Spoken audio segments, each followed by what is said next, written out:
Bismillahirrahmanirrahim. Assalamu alaikum second year students. How are you?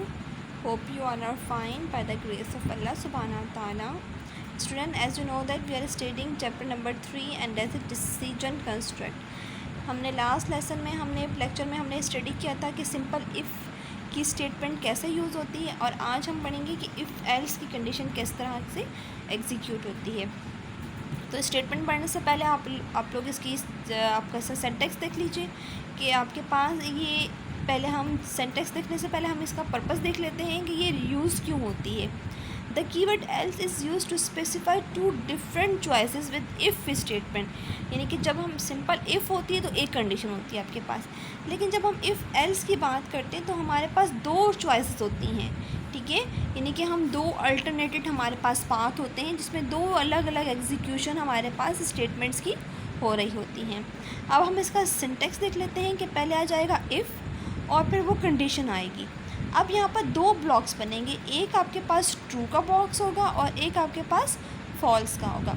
यानी कि अगर इफ़ के साथ जो कंडीशन में ट्रू होगी तो फर्स्ट वाले जो बॉक्सेस होंगे ब्लॉक होंगे वो इनको एग्जीक्यूट करेगी और एल्स को एग्जीक्यूट नहीं करेगी, और अगर इफ़ के साथ जो कंडीशन है वो फॉल्स हो जाती है तो वो इफ़ के साथ जो बॉक्सेस ब्लॉक है आपके पास स्टेटमेंट का वो इनको एग्जीक्यूट नहीं करते और एल्स की जो बॉक्स प्लेसेस हैं उन पे चली जाती है, ठीक है बेटा। तो ये इनका पर्पस हो जिसका सिंटेक्स है।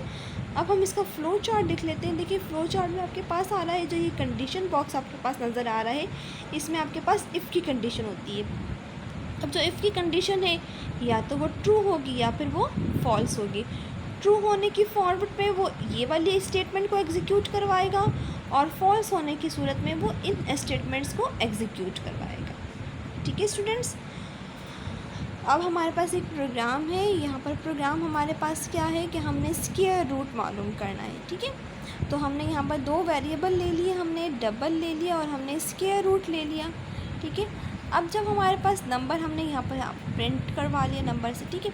अब इफ़ की कंडीशन आ गई कि if x is greater than equal to less than equal to zero, यानी कि जो x की वैल्यू होगी उसको हर हाल में ज़ीरो से क्या होना चाहिए, ग्रेटर होना चाहिए, ठीक है।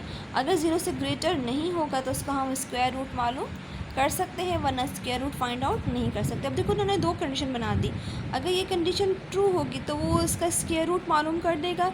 Square root is equal to square root, ये हमने मैथ्स फंक्शन अप्लाई किया है यहाँ पर और एक्स दे दिया है, ठीक है। और नीचे हमने यहाँ पर आपके पास वैल्यू दे दी है।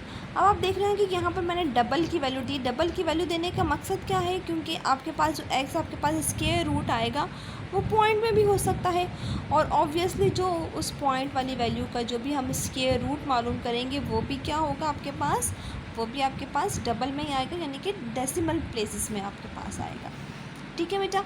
अब यहाँ पर हमारे पास जो हमने इफ़ के साथ जो कंडीशन अप्लाई की उसमें हमने कह दिया कि if x is greater than equal to zero. अब यहाँ पर दो रास्ते हो सकते हैं, या तो ये स्टेटमेंट ट्रू होगी यानी कि जो वैल्यू आएगी वो नेगेटिव में आएगी। अगर नेगेटिव में आएगी तो ये कंडीशन हो गई फॉल्स, तो कंप्यूटर डायरेक्ट कहाँ पर जंप लगा लेगा, एल्स पर जंप कर देगा और हमें प्रिंट करवा देगा square root can not be calculated.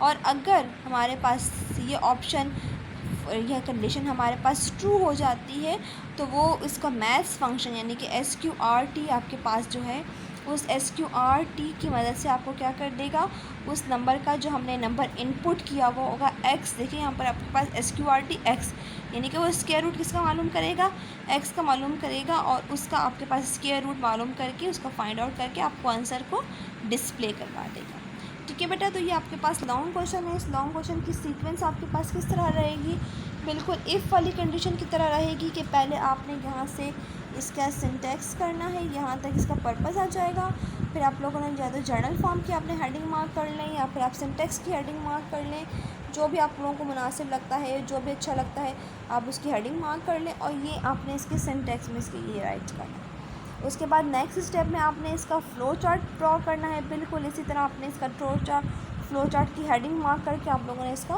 Flow chart mark करना है। उसके बाद फिर आपने प्रोग्राम की हेडिंग मार्क करनी है, आपने ये प्रोग्राम राइट करना है, ठीक है बेटा। अगले लेक्चर में मैं आपको इफ़ एल्स के और भी प्रोग्राम की प्रैक्टिस करवाऊंगी। कुछ प्रोग्राम आप लोगों के एक्सरसाइज में भी मेंशन है, वो भी हम प्रैक्टिस करेंगे। चाहे तो वो आप एक्सरसाइज वाले जो प्रोग्राम है वो आप इसकी एग्जांपल में राइट कर लीजिएगा।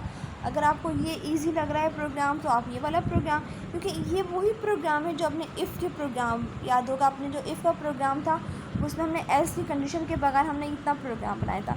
इसमें हमने बस क्या कर दिया, हमने इसमें एल्स की कंडीशन को ऐड कर दिया है। ठीक है बेटा, तो आप लोगों ने इसी तरह इसको भी आप लोगों ने इसी सीक्वेंस में आप लोगों ने याद करना है। That is your task, you have to learn if else statement. ठीक है, इसका आपने पर्पस याद करना है, इसका सिंटेक्स याद करना है और आपने साथ में इसकी एग्जांपल भी याद करनी है। और साथ में आप लोगों को जो इस चैप्टर के मैंने प्रीवियस इफ़ की कंडीशन सिंपल बताई थी वो भी आपने करनी है। हम नेक्स्ट लेक्चर में जो पढ़ेंगे that was are nested if. Nested if का मतलब क्या होता है कि हम डिफरेंट यानी कि दो या दो से ज़्यादा इफ़ की कंडीशन एक प्रोग्राम में किस तरह अप्लाई करते हैं और वो किस तरह अपने जो होता है इफ़ की जो कंडीशंस होती हैं उनको किस तरीके से एग्जीक्यूट करता है। ठीक है बेटा, तो आज का आपका यहीं तक लेक्चर है। अपना ख्याल रखिएगा। फ़ी अमानिल्लाहि। अस्सलामु अलैकुम वरहमतुल्लाहि वबरकातुहू।